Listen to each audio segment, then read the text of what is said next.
Once upon a time, in a small countryside town, there lived a hardworking farmer named John.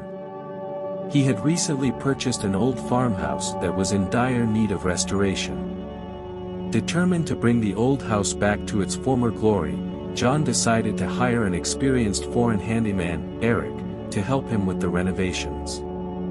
The first day on the job proved to be a challenging one for Eric. Everything seemed to go wrong right from the start. A flat tire delayed his arrival, causing him to lose an hour of work. As if that wasn't enough, his trusty electric saw unexpectedly quit on him. And to top it all off, his ancient pickup truck stubbornly refused to start. Frustrated and exhausted, Eric accepted John's offer for a ride back home. During the car ride, an uneasy silence filled the air. Eric's spirits were visibly low, and John couldn't help but notice his disheartened expression. Once they arrived at Eric's house, he mustered up the courage to invite John inside to meet his family. As they approached the front door, John noticed Eric pausing briefly near a small tree. Curiosity sparked within John, and he observed Eric gently touching the tips of the branches with both hands. Intrigued by this peculiar act, John couldn't resist inquiring about it.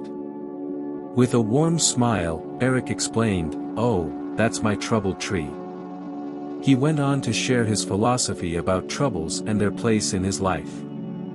He acknowledged that it was inevitable to encounter troubles while working, but he firmly believed that they didn't belong in his house, where his wife and children resided. So, every evening when he returned home, he would metaphorically hang up his troubles on the tree.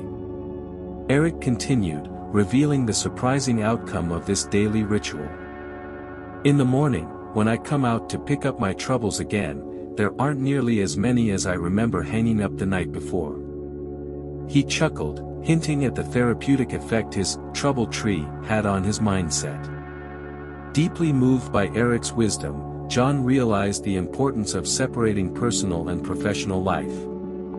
He understood the significance of leaving one's worries and troubles outside the door and embracing a fresh start each day. Inspired by Eric's story, John decided to adopt his own version of the trouble tree philosophy. From that day forward, before leaving for work, John would take a moment to touch the branches of a tree near his farmhouse. He would mentally release his worries, allowing the tree to symbolize the separation between his personal life and the challenges he would face at work. And just like Eric, John noticed that when he returned home in the evening, his burdens felt lighter, and his perspective had shifted.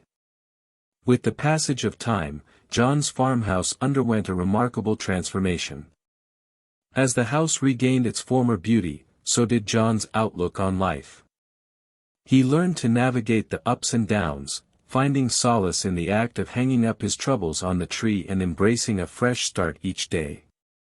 The story of the troubled tree spread throughout the town, inspiring others to adopt this simple yet profound practice.